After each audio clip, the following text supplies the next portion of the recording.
wabarakatuh.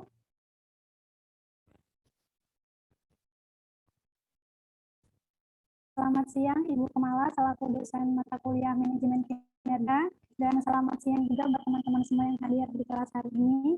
Perkenalkan, kami dari kelompok 5 dengan 2 orang anggota, yaitu saya Okta Faradila dan rekan saya Reneria Antika. Di sini kami akan membahas mengenai bab 5, yaitu balance scorecard. Next.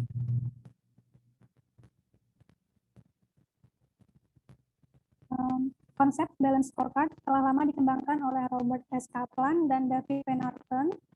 Konsep balance scorecard ini dikembangkan untuk melengkapi pengukuran kinerja finansial atau dikenal dengan pengukuran kinerja tradisional dan sebagai alat yang cukup penting bagi organisasi perusahaan untuk merefleksikan pemikiran baru dalam era competitiveness dan efektivitas organisasi.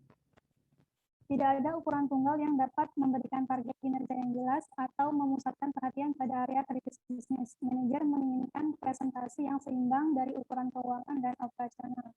Next. Kaplan dan Arton menjelaskan konsep balance scorecard mereka sebagai berikut.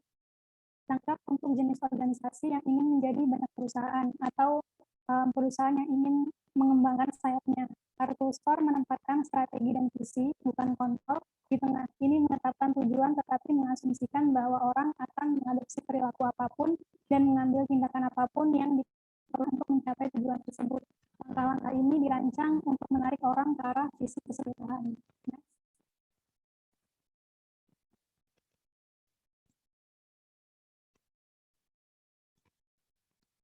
Dengan menggabungkan perspektif keuangan, pelanggan, proses internal dan inovasi, dan perspektif pembelajaran organisasi, balance scorecard ini membantu manajer memahami, setidaknya secara implisit, banyak hubungan timbal balik.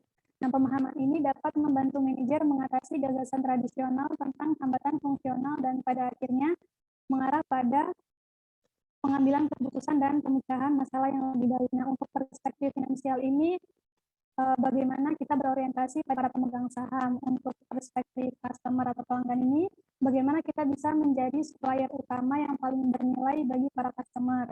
Perspektif proses internal dan inovasi ini, proses bisnis apa saja yang terbaik yang harus kita lakukan dalam jangka panjang maupun jangka pendek untuk mencapai tujuan finansial dan kepuasan customer. Dan untuk perspektif pertumbuhan dan pembelajaran, bagaimana kita dapat meningkatkan dan menciptakan value secara terus-menerus, terutama dalam hubungannya dengan kemampuan dan motivasi karyawannya. Next.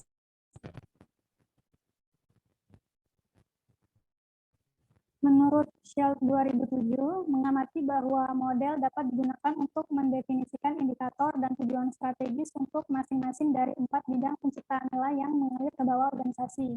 Tujuan yang ditransmisikan dari puncak ke dasar organisasi dengan demikian akan berfungsi untuk mengkomunikasikan tujuan bisnis strategis di seluruh organisasi ke titik di mana tujuan unit bisnis individu dan karyawan individu bertepatan di semua tingkat dengan faktor keberhasilan strategis organisasi.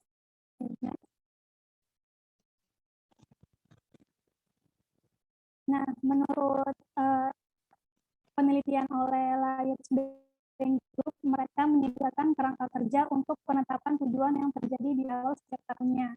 Yang pertama itu untuk memastikan semua area organisasi telah menyelaraskan tujuan terstruktur yang menetapkan apa yang diharapkan sepanjang tahun. Yang kedua, menjelaskan bagaimana kinerja terhadap tujuan-tujuan ini akan diukur. Dan yang ketiga, mengidentifikasi target yang sesuai dan terbentang untuk masing-masing tujuan ini.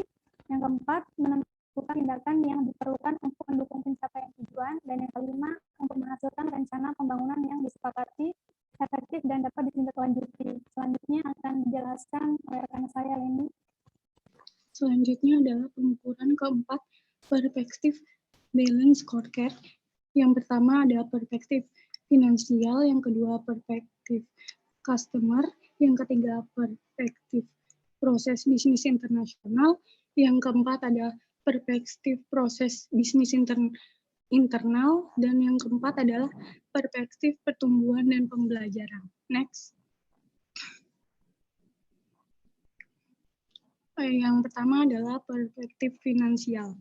Pada suatu perusahaan melakukan pengukuran secara finansial, maka hal pertama yang harus dilakukan adalah mendeteksi keberadaan industri yang dimilikinya. Ada 3 aspek dari strategi yang dilakukan suatu perusahaan. Yang pertama, pertumbuhan pendapatan dan kombinasi pendapatan yang dimiliki suatu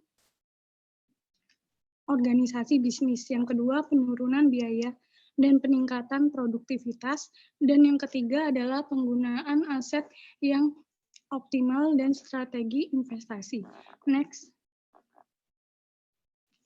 Yang selanjutnya ada perspektif customer yang yaitu mengidentifikasi bagaimana kondisi customer mereka yang meliputi pengukuran pangsa pasar, customer retention, customer acquisition, customer satisfaction, dan customer profitability.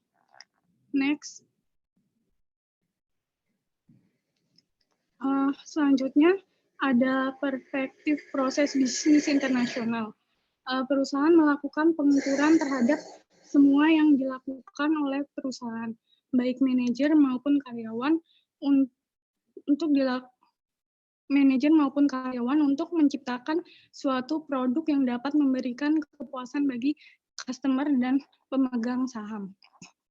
Proses yang ada yaitu meliputi proses inovasi, proses operasi, dan pelayanan purna jual.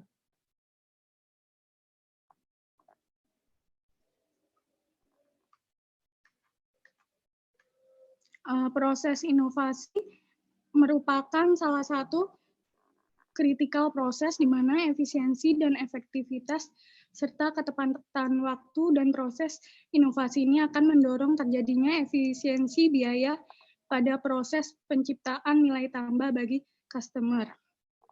Yang proses operasi, pada proses operasi yang dilakukan oleh masing-masing organisasi bisnis lebih menitikberatkan pada efisiensi proses, konsistensi, dan ketepatan waktu dari barang dan jasa yang diberikan kepada customer.